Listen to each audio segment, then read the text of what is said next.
Hey Doomers and friends worldwide, it's October 7th. Back here again with the daily climate and economy update. My name is Reagan. Let's jump right into it. First, we'll cover an article from Fortune stating that the low Mississippi River is about to deepen Europe's energy crisis. It will be a big disruption to supply, says a CEO of a major coal exporter. The Mississippi River is a vital U.S. waterway that ferries commodities between the heart of America and the Gulf Coast. It's a key concern for transporting goods from the river basin that produces 92% of the nation's agricultural exports. However, that is now in jeopardy. The Mississippi River is currently closed near Stack Island, Mississippi, causing a backup of 117 vessels and 2,048 barges in the area as of midday Thursday, while a shutdown near Memphis is called a smaller log jam. Chronic low water conditions throughout the inland river system have had a negative effect on many who rely on the river. Major barge lines on the river are also turning away spot business as they struggle to meet demand for grains, metals, and other raw materials already contracted well in advance. Shipping prices are soaring.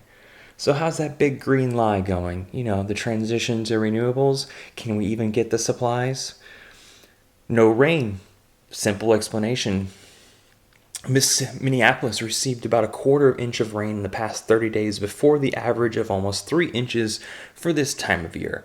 Lots of weather whiplashing in today's report, guys. The climate casino in full effect. Here are the biggest market impacts. Grains. Some 60% of all grains exported from the U.S. using shipping along the river through New Orleans, and the port of South Louisiana. It's extremely serious because this time of year, this is exactly when the seasonal move of soybeans is happening. Volume on the waterway is effectively 45% lower than usual because of each boat is pushing fewer barges, and each barge is carrying less than it normally would. Also included fertilizers. About 1/3 of U.S. consumption of the common nitrogen fertilizer, urea, moves through Mississippi. And last but not least, oil. About 5.4 million barrels of crude and refined products move by tanker and barge between the Midwest and Gulf Coasts. And good old clean coal. It's also a thoroughfare for thermal coal, the type that's burned in power plants to run turbines and generate electricity. About 35% of the U.S. thermal coal for export travels in the Mississippi. It will be a big disruption to supply. Again, keep hearing that phrase, but we can be rest assured that while we enter complete climate breakdown by the end of this decade, that the Air Force, the U.S. Air Force, is intended to reduce its carbon footprint and have net zero emissions by 2046, just when we're all dead, guys. At least we'll have the military and the Air Force specifically running on environmentally friendly aviation fuel blends. Yes, climate-friendly aviation fuel blends. Does that make sense? They're also building a Tyndall Air Force Base in Florida. It will cost around $5 billion when completed. This is the first report from the Air Force, by the way. By the end of 2025 for their climate goals, the Air Force hopes to have 2 of its operational bases using at least 10% of this sustainable aviation fuel blend.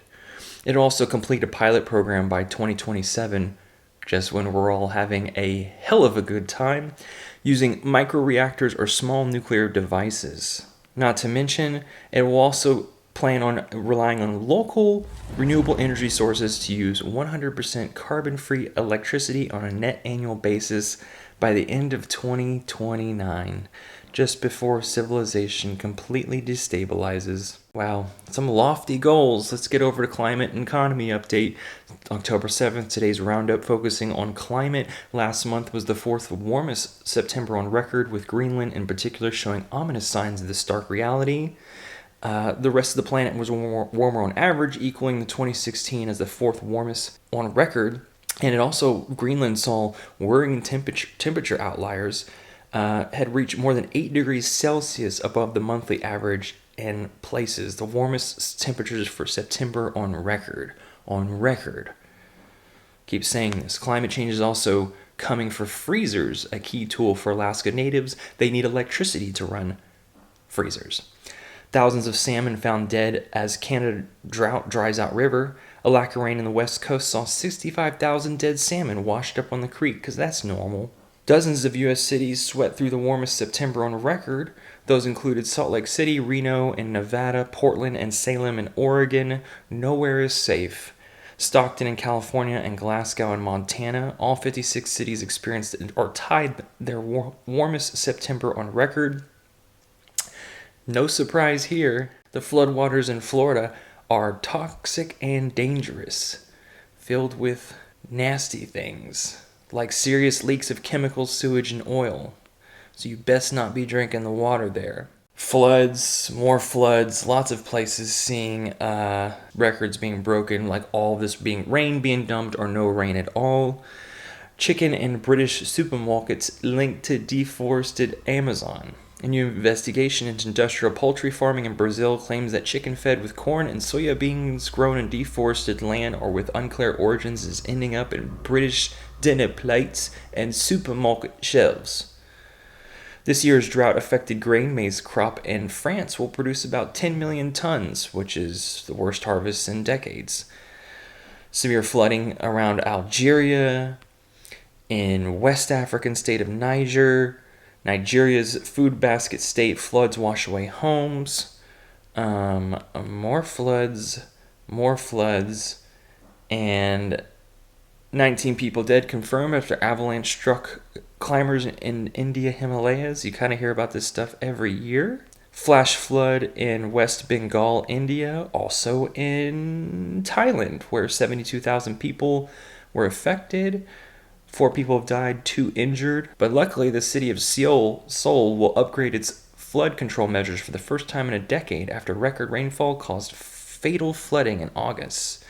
Western Victoria receives a month's rain in just a few hours as storms battered the state, resulting in more than 600 calls for emergency help. New Zealand has a $80 million state highway repair bill because of the wettest winter ever. Does anything make sense? Probably not. Darn, but we didn't get to see the Easter Island monumental carved stone figures were reportedly a blaze swept through the park 2,175 miles off the coast of Chile, causing irreparable damage to the archaeological site.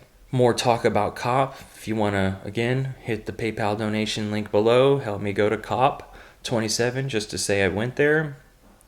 It's a long shot, but I'm going to try.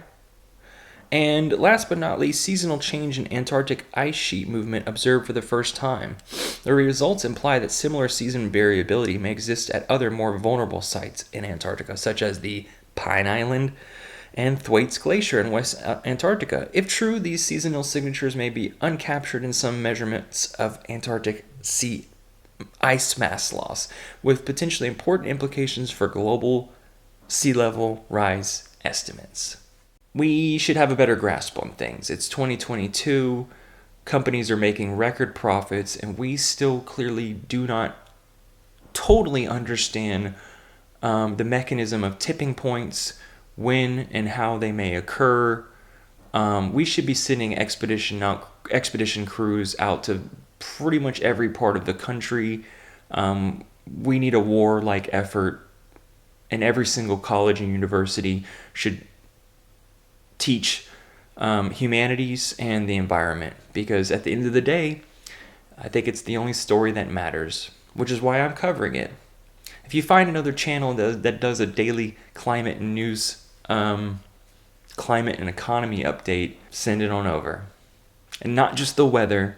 I'm not here just to do clickbait weather advertising. I'm reporting on this because I'm a journalist. Hope you have a good Friday. I'll talk to you guys later. See ya.